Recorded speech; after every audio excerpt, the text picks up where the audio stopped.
ಬರೀ ಟ್ರೈನರ್ ಆಗಿ ಮಾತ್ರ ಇರಲಿಲ್ಲ ಮ್ಯಾಮ್, ಇವರ ಗ್ರೇಟ್ ಹ್ಯೂಮನ್ ಬೀಯಿಂಗ್. ನಿಜವಾಗ್ಲೂ ಹಿಂಗೆ ಇರೋಕ್ಕಾಗ್ತಾ ಅಂತ ಕ್ವಶನ್ ಆಗಿದೆ ಮ್ಯಾಮ್. ನೀವು ಕಲಿಸ್ಬೇಕು ಹೋಗಬೇಕು ಅಂತ ಬರಲಿಲ್ಲ.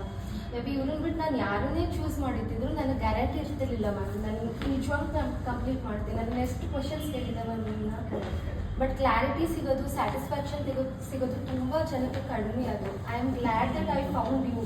ಇವನ್ ಆಸ್ ಅ ಮೆಂಟರ್ ಇರ್ಬೋದು, ಎಲ್ಡರ್ ಸಿಸ್ಟರ್ ವೈಫ್ಸ್ ಇರ್ಬೋದು, ಗ್ರೇಟ್ ಹ್ಯೂಮನ್ ಬೀಯಿಂಗ್ ಇರ್ಬೋದು. I am so glad ma'am. So I am so happy for it. I am best ಅಂತ ಹೇಳ್ತೀನಿ ma'am. Thank you so much.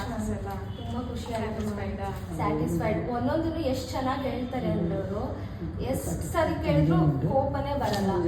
Make sure that ಎಲ್ಲರಿಗೂ ಅರ್ಥ ಆಗಿದೆ, ಅದನ್ನು revise ಮಾಡಿ ಕಳಿಸಿ. Yes ma'am, you did a great job. ನಾನು ಎಲ್ಲರಿಗೂ ಹೇಳೋದು ಇಷ್ಟ, ನೀವು ಕಲಿಬೇಕಂತ ಇದ್ದರೆ ಜಸ್ಟ್ ಮೀಟ್ ವಿದ್ಯಾ ಮ್ಯಾಮ್ ಅಷ್ಟೇ, without confusion. Just meet Vidya ma'am. ನಾನೇ ಎಕ್ಸಾಂಪಲ್, ಲಾಸ್ಟ್ 2 ಡೇಸಲ್ಲಿ ನಾನು ಈ ಟೈಮಲ್ಲಿ ಲಾಸ್ಟ್ ವೀಕ್ ನಾನು ನಿಮ್ಮ ಹತ್ರ ಎಷ್ಟು ಕನ್ಫ್ಯೂಷನ್ ಇದ್ದೆ ಮ್ಯಾಮ್. 1 ವೀಕ್ ಆಗೇ ಹೋಯ್ತು ಮ್ಯಾಮ್ ಇವಾಗ ನಾನು ಕಲಿತೆ. But I prefer Vidya ma'am. Sorry I give reviews. Thank you ma'am. Thank you so much.